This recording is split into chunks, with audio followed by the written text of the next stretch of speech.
Hey everybody, this is Hummer Star Fan once again for another Unscripted Ramble.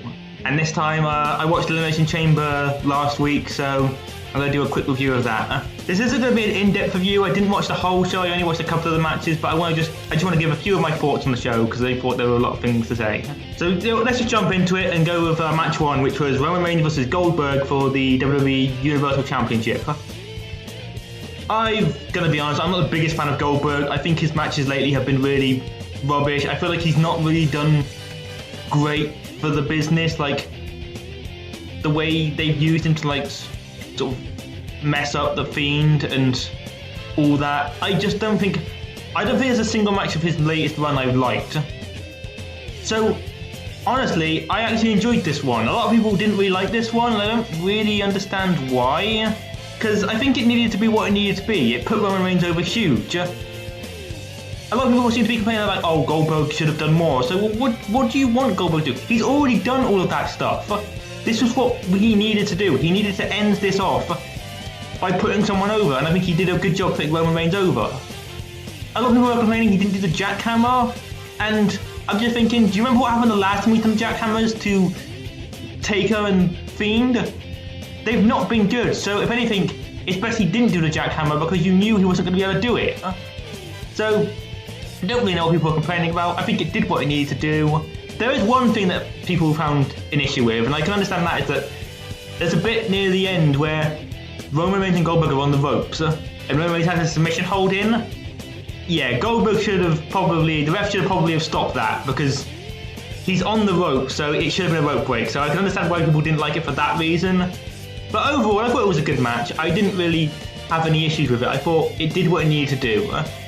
And I'll say Goldberg actually did do really well in that match. There was a bit where Roman hits a Superman punch on Goldberg, and he sold it really well, which is surprising because Goldberg never usually sells well, but he sold that really well. So I have to give Goldberg some props for this. Apparently this is his last match. He's not going to wrestle anymore, and honestly, I kind of hope he doesn't. I've not been a fan of Goldberg's run. It's just, I didn't like what he did to Brock Lesnar. I didn't like that he basically sacrificed Kevin Owens and Jericho at Mania for Brock Goldberg. And I know people said that match was good. I've never seen it. I just didn't want to watch it. And then of course there's the whole stuff with Taker. The less about that, the better. And then of course beating the Fiend, which was pretty much the beginning of the end for the Fiend. A stupid idea. So yeah, then it was weird because then they sort of showed the graphic for the men's chamber match. So everyone was thinking, oh really, the men's chamber is going on next? And then we all started thinking, oh wait, is the women's match going to end the show? Which would have been, incredible for Saudi Arabia. But no, it was the women's chamber next. So I don't know why they threw up the men's chamber graphic. I guess that was a mistake. So yeah, the women's chamber match, the winner of this goes to face Becky Lynch at WrestleMania. So both chamber matches had some weird things in it. Like, they both started off strangely. Like, usually what happens is, because the whole thing of the chamber is that you've got the 4 pods, so usually the 4 people enter and then they're the people who enter the pods. Here, 3 people entered the pods, then 2 people entered who were going to start the match, and then the final person entered, and then that person entered the pod. I don't know why they did that. That happened twice, both in this match and the men's one. In this one it was Alexa Bliss showing up, and in the final one it was Brock Lesnar. I don't really get it. I think people said this because they wanted a big part, but it's like, then just have them enter first. Have them be the first people to enter. That's surely how you do it. But whatever, that was a nitpick. I think this was an alright match actually. I'll say this, the attires were weird. So obviously because of Saudi Arabia they can't show skin, which, let's not get into that right now. But at least they're not wearing baggy t-shirts, that was always annoying. But the problem is that with the catsuit things, it looks, the whole point is that they're trying to make it less sexual, but it ends up making it look more sexual than they wanted it to be. I mean, some of the attires looked good. Like, Nikki ASH pretty much looked the same, Belair looked the same, but then you get Rhea Ripley who looked like she was auditioning for Catwoman, and then you had Liv Morgan who looked like an anime character. Apparently she was doing Britney Spears, but to me she kind of looked like that one anime character, I think it's called 02. She kind of reminded me of that for some reason. But yeah, like, it was an alright match, but there's not really a lot to sort of talk about, especially in the first few moments. Like, both Nikki and Piper Niven got taken out really quickly, and yes, I know her name is Doudrop. I refuse to call her Doudrop. Her name is Piper Niven. And I feel bad for them, because they were like the two were like, you knew they weren't going to win, they weren't going to do well, and I just kind of feel bad for them. Especially Piper, because she's just got that stupid name. I don't know why she still has it. It was obviously it made sense for the Eva Marie storyline, but now they're not doing that anymore because Eva Marie's not with the company anymore, so I don't know why she's still called Doudrop. It's so dumb. Ugh. But this is WWE's MO. Doesn't matter if it makes sense, it's dumb. But yeah, I thought when it got to the final four, that was when it got really good. I think Bliss did really well in the match, they all did well, Belair did well, Liv Morgan did look good. I would like Liv Morgan to do well now, because she's in my OSW boy stable. I really like Liv Morgan and I would love to see her hopefully get that main event push at some point, but I just worry that we're not going to see that. They had to eliminate Piper Niven, which was pretty cool. So that at least shows they had something for her. And she did hit like a double code breaker on Ripley and Belair, which was cool. But then I think she got like immediately eliminated after that. Yeah, so the final two was Belair and Bliss, and I think a lot of people were... Because the whole thing with Bliss was weird, because she was a very late addition. She was doing these like therapy sessions on Raw, and then they just like immediately ended it, and then announced he was in the chamber, which just didn't really make any sense. I have a theory that they wanted like Bayley or Asuka in this match, but they weren't able to get him cleared in time, so they had to slot Bliss in. But then that just makes it feel weird, like why not just use someone else? Use like Carmella or Vega. Like, it just seems weird that Bliss's first match back and she has to lose. Yeah, you'd think you'd want to save that for a bigger deal. It just seemed a bit... Yeah, I feel like they were expecting something bigger, but they weren't able to do it. So yeah, in the end, Belair won, which was absolutely the right call. Belair should have won that, and we're gonna hopefully get that. We're gonna finally get that big match between her and Becky Lynch at Mania that people have wanted for a long time, and we've been building since SummerSlam. And I'll say this right now. A lot of people say, oh, it's going to be the main event, it's going to be one of the main events of Mania. Like, no it isn't, it's not. Stop kidding yourself. It's going to be Rousey and Charlotte's going to be one of the main events, and the other main event's going to be Brock and Roman. Stop pretending that Belair Lynch is going to main event. I'd be happy to be wrong, I'd love to be wrong, but I just don't see that happening. So yeah, I only watched 4 matches on this card, so I didn't watch the Rousey tag match, and I didn't watch McIntyre and Madcap Moss. Apparently Madcap Moss nearly like killed himself or something when the way he like took a Alabama Slam, he landed on his head or something, but apparently he's okay, so that's lucky. So the next match I watched was Becky Lynch vs Lita, and I don't really have a lot to say about this one.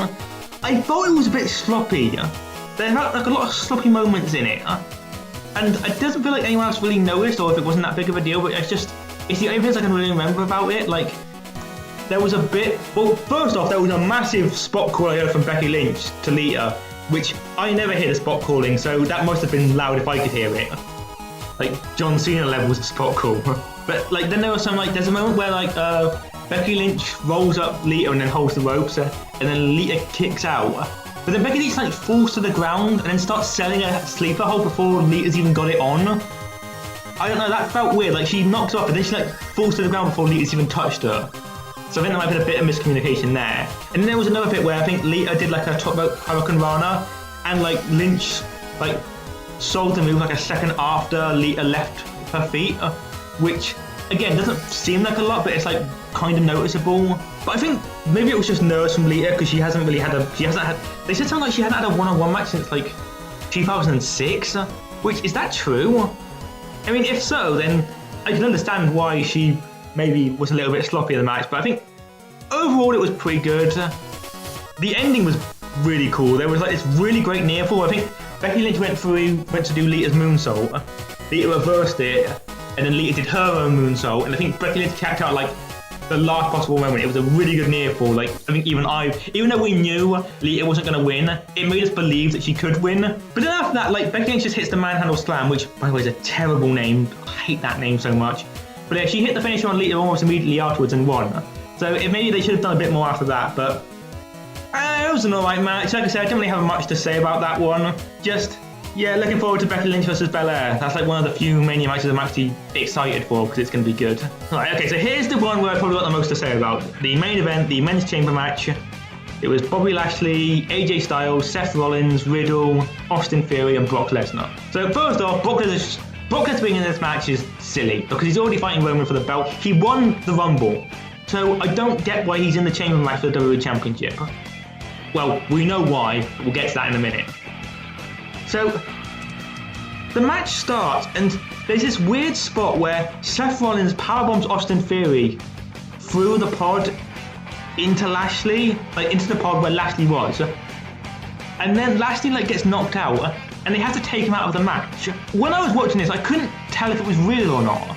It just felt so bizarre, such a bizarre spot, and it just felt like it didn't really. It felt weird that's what they were doing to take him out. So it didn't feel like it was much. I was like, oh, is this maybe more hurt than not, or whatever. It turns out that apparently Lashley has been suffering from an injury since the Rumble. Like he got injured in the match with Brock Lesnar, and he's been injured since then with a shoulder injury. It's why apparently he hasn't been wrestling on Raw. And this was the way to take him out. So I get that at that point, but I just feel like there were better ways to do this. Like just say, like, I don't know, on the Raw after the Rumble, oh, Bobby Lashley suffered an injury and therefore he has to vacate the belt, and this could be for the vacant championship. It just makes Bobby Lashley look a little bit weak. You know, that this apparently knocked him out, was him getting like the plexiglass lightly falling on his face. It was a cool spot. It was a cool spot, but it just seems a bit weird that I guess you don't want to do too much with Bobby Lashley if he is injured, but I just feel like they shouldn't have had him in the match in the first place if he was injured. It probably would have been better to just, like, you know, vacate the belt and just had to be for the vacant title and then just put someone else in this match, like, I don't know, Randy Orton or someone. But, like, after that, there was really nothing for this match. You know that there's only one star in this match, and his name is Brock Lesnar, and he was going to come out last, because of course he was going to come out last. Brock doesn't like wrestling with long matches. So nothing really happened until the end. There was a cool spot where, like, because Lashley wasn't in the pod anymore, his pod still went off, and then Brock Lesnar just bursted out the chamber, like he's saying, I'm not waiting anymore, and he kicked the pod open, and that was a really cool spot. Apparently that wasn't planned, which is hilarious. Apparently Brock Lesnar just ad-libs that, which, this is what I know about Brock Lesnar. When he wants to be, he can be really good. Brock Lesnar can be really good when he wants to be. And that was like a stroke of genius. It was such a good moment, and it made Brock Lesnar look great. I mean, there was a lot of things in this match that made Brock Lesnar look great. I mean, he didn't really need to look great, but whatever. But that was a great spot. All I will say is, you know full well, had anyone else done that, they would have been punished for it. But of course, Brock Lesnar is allowed to do it because he's Brock Lesnar. But yeah, the match then takes a massive downwards spiral because he just F5s everyone and eliminates them. F5s AJ Styles, F5s Seth Rollins, F5s Riddle, which is annoying because you'd think Brock Lesnar and Matt Riddle should be a great match. Two former MMA stars in a proper match would be amazing, but they just don't want to do that match for some reason. And it would have been so cool if they had done it, and I don't. Whatever. If we know anything about WWE, they don't want to do anything interesting, they just want to do the same old stuff. So the final two were Brock and Theory, and I have to admit, I did like this bit. I did like the Lesnar Theory stuff. I thought Theory sold the terror really well, and he did really good at like running away, and then there was a bit where he low blows Brock Lesnar, which is like Lesnar's only weakness, and then he got a DDT on Lesnar, and then that was pretty cool, but then of course Brock kicked out immediately. And Theory tried to run away, and he tried to like escape from the top of the chamber. That was really cool, and then he gets to the top of the pod, and Lesnar just F5s Theory off the top of it, which looked amazing. Like a brilliant spot. But yeah, then Brock pins Theory, 1, 2, 3, and Lesnar is champion. We knew this was going to happen. It baffled me watching people look at this before the match happened, and everyone was going, oh, I don't think Lesnar's going to win. It was so obvious Lesnar was winning. It was so obvious that Lesnar was going to win this. And it disappoints me because it once again shows that for WWE, at least in the men's division, only two people matter. Brock Lesnar and Roman Reigns. No one else matters. Don't bother getting invested in anyone else because they don't matter. They had to put. Why did they have to put the WWE Championship on Brock Lesnar? Brock Lesnar and Roman Reigns was already happening anyways, and it was a big enough story with the whole Paul Heyman stuff. I don't know why they had to make it champion versus champion. You've just basically sacrificed a whole another match. Why don't just. I don't know. It's just. It would be so much better to just give it to someone like AJ Styles or something, or Rollins, and then they can have a match. At least act like you care for these people. Like, basically, it was reported after the Rumble. The WWE did not have any plans for the WWE Championship. They had nothing. They had no idea what to do. And as soon as that was announced, they put Brock Lesnar in the chamber. I knew Brock's winning because then they can go. Then they can just do the match with Brock and Roman and have that be for both belts. So why bother building other matches when you can just do that? This just shows how much they care about the roster. Like, yeah, Brock just beat everyone in like less than a few minutes. I like the bit with Theory, the ending stuff, but wouldn't it have been better if it was Riddle? Then you could have had an awesome segment between Brock and Riddle. That would have been cool. I'm not excited for Mania, to be honest. There's like one Mania match I'm excited for, and that's Belair Lynch. I'm not excited for Brock Roman. We've seen Brock Roman fight so many times, I don't care anymore. And then there's Rousey Charlotte, which I don't care about. If it was Rousey Lynch, I'd care, but I don't care about Charlotte Flair. I've never cared about Charlotte Flair. It might be an unpopular opinion, but I've never seen the appeal for Flair. I just don't like her. And then Sami Zayn's going to probably defend the IC title against Johnny Knoxville. Like, yeah, fine, celebrity matches are okay for WrestleMania, but not for the belt. I know the IC title doesn't mean anything, but at least pretend like it does. At least try and do something to make it matter. And then on Raw last night, they revealed Logan Paul, who I don't think I care less about. He's a prat. I mean, we might be getting AJ Styles versus Edge. That'll be good. And maybe we'll get a Cody match if he's going to be anything. It was so funny watching people think that the Miz's partner was going to be Cody Rhodes. So it's just, do you really think Cody would have returned for that? It would have made me laugh, but yeah, that's pretty much it. There was not a lot to really talk about for this one. I did miss the Usos Viking Raider stuff, but that was not a match. I mean, I completely forgot it happened until just now. So yeah, thanks for watching, and I'll see you again soon. Bye.